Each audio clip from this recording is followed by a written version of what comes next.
लो दोस्तों, स्वागत है आप सभी का शॉर्ट में। अब डे 14 JIB नवंबर 2025 की तरफ हमारा जो काउंट डाउन है उसमें डे 14 है ऑफ IFS। तो यहाँ पर हम मेजर्स ऑफ मनी सप्लाई इस पर्टिकुलर टॉपिक को देखेंगे। ये हर बार एग्जाम में बार बार आता है। So measures of money supply basically are M0, then M1, M2, M3 and M4। तो ये चार मेजर्स होते क्या है। फर्स्टली मनी सप्लाई जो किया जाता है इनटू द इकोनॉमी, इनको अलग अलग कैटेगरीज में डिवाइड किया जाता है सो एज टू अंडरस्टैंड कि कितना मनी अवेलेबल है इन आर इकोनॉमी। और these categories are M0, M1, M2, M3, M4। और इन्हें मेजर्स ऑफ मनी सप्लाई कहा जाता है। अब जो M0 है, it is the basic initial high powered money भी इसे कहा जाता है, बेस मनी भी कहा जाता है, जिससे जो कि actual printed notes and coins है and the foreign currency that is available with RBI। ठीक है। अब ये मनी जाता है into the economy mainly in two reasons. The first one is the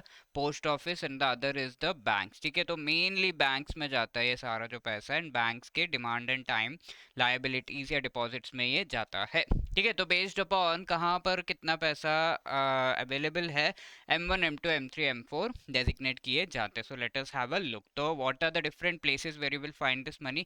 currency जो पब्लिक के साथ है, other deposit with the RBI। अब बैंक में डिमांड डिपॉजिट, टाइम डिपॉजिट दो तरह के, एंड पोस्ट ऑफिस में भी डिमांड एंड टाइम डिपॉजिट होते हैं। तो M1 मनी क्या होता है, जो चारों में currency with public, other deposit with RBI तो रहेगा, बट M1 मनी में बैंक डिपॉजिट रहता है जो कि demand type of bank deposit है। तो अमाउंट ऑफ M1 मनी कम रहेगा, that is what is known as narrow money. क्या कहते हैं इसे, नैरो मनी। अब M2 क्या है, जो currency with public, other deposit तो है ही है। अब bank as well as post office में जो डिमांड डिपॉजिट से पूरा इंक्लूड करके M2।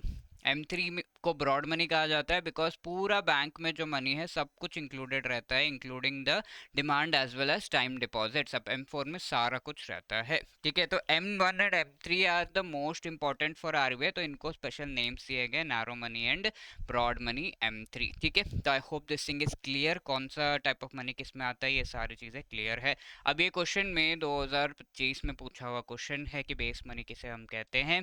Please let me know the answer in the comment section of this short. और ये क्वेश्चन पिछले सेशन में पूछा गया था, NITI Aayog has responsibility to allocate resources states. The answer is false. ठीक है। रिसोर्सेज एलोकेट करना नहीं, सिर्फ एडवाइस करना है।